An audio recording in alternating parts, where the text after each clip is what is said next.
Salutations, friends. It is I, said Stevie, and today I'm going to give you my final thoughts on this guy here from Winterblade. This is the Factor.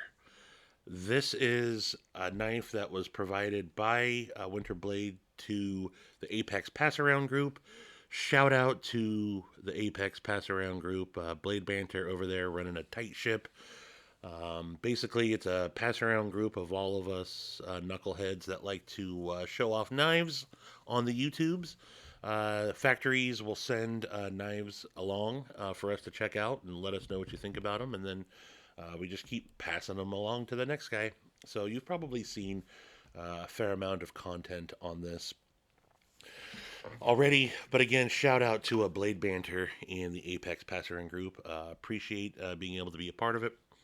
So it came to me in this hard shell case, little foam cutout there for the knife to sit into, and then you can cover it up there. So that's cool. And then taking a closer look, I'll run down some quick specs here. You have M390 on the blade steel, full flat ground, satin blade, 3-inch overall, but a 2.5-inch cutting length, titanium show side scale with some green G10 on the this kind of landing pad here or the pivot, and green G10 on the I think they're calling that the M-lock. You see Factor written on the show side of the scale. You see a couple of screws back here, and that's because this does have a reversible pocket clip. So this is fully ambidextrous, really. And I believe that you can even swap the pivot around, I think it said. You see here on the clip side, you have a carbon fiber scale here, which helps with some weight relief. And then the slotted pivot screw, which they said you can use a quarter to use to take it apart. And then on the clip side, you see the seal marking M390 and Winterblade. This is writing on bearings, and it's using a magnetic uh, lock. So and a magnetic detent. So when you pull this back here, it drops completely. There's no hesitation. It falls down right away. You can use this push lever, or you can use the slot to middle finger flick it. You can use your thumb to deploy it. And then this is what got me hung up here. So you can absolutely use this push lever to deploy it. In my unboxing video, I was fumbling with it. And that's because naturally I want to have my thumb land on the lock. And when I do that, it's I'm engaging the lock and it doesn't want to stay. And then I also just had I don't know what my problem was that day, but I was having problems with the lever.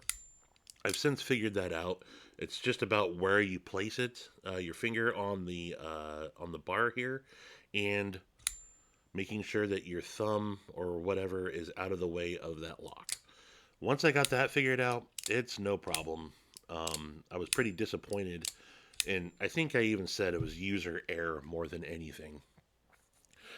But yeah, I've got that figured out, and um, got no problems with the methods of deployment.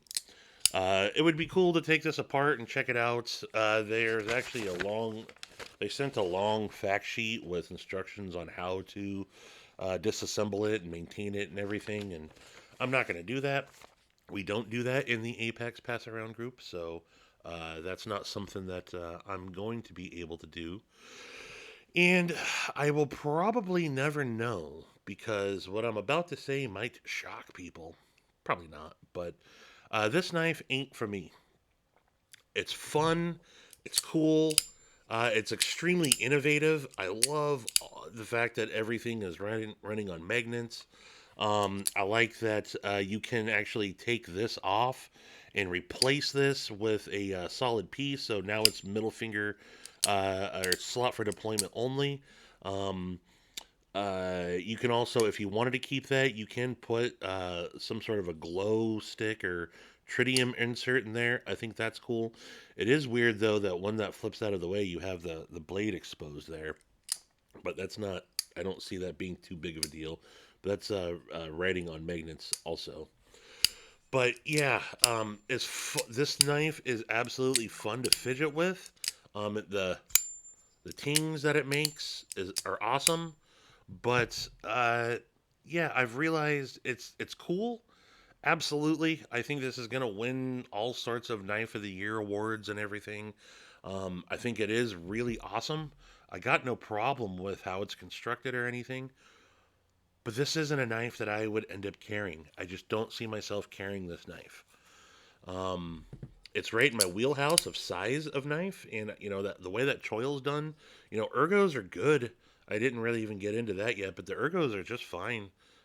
You feel that I feel that pocket clip a little bit, but um, it's not a bad knife. For size comparison, what it reminded me of right away, just size wise, is the Vox F5.5. And when I got it out, I realized, yep, they are extremely similar in size, damn near identical. When you take a look at the overall cutting length and the blade handle or the handle length and everything, a little bit less on the F5.5, but I still get a good grip on this. So yeah, size wise, that's right around the exact same size there. And I would rather carry this, honestly. Um, if I'm gonna carry a knife this size, I would reach for the F5.5 before I reached for this. And it's $375. I don't know if this is worth $375 or not. It probably is. I mean, no one else is doing anything like this. The OEM is Best Tech, by the way. Um, I'm not going to nitpick on the price. That is a hefty price tag, and a lot of people aren't going to be able to experience that because of this. Because experience this because of that. And I believe that they've released one or two batches of these already, and they're already sold out. I don't know if he's doing more or he's moved on to the next design, which there are several designs that I think I've seen him working on. But yeah, I do like this knife. It's been fun to have on me for the last couple days. I'm not going to keep it the full 10 days before I send it along. I think I got this like on Tuesday or Wednesday or something, and today is Sunday, and I'm gonna let it loose. I'm gonna get this shipped out tomorrow. So, um, yeah, I just don't. It's not for me, so I'm not gonna keep it. Maybe it would grow on me. Maybe if someone in the future has one that they want to let me check out, maybe my mind might change. But at that point, they'll probably be unavailable. So yeah, they can't all be winners, right? But I don't have. It's not. It just comes down to my personal preference. This just isn't a knife that I feel I would end up carrying. I think I would get it and be like, "Oh, this is awesome," and then it would sit in a knife case, and it would come out every once in a while to take some pictures or to film some content on. I just don't see myself carrying this. But maybe you out there might want to. It's definitely a capable cutting tool. This blade is super slicey, super thin and slicey. But that's it, folks. Um, yeah, let me know what y'all think. Is this something that y'all are interested in getting? But anywho, appreciate y'all mofos. And until the next one, I bid you adeuces.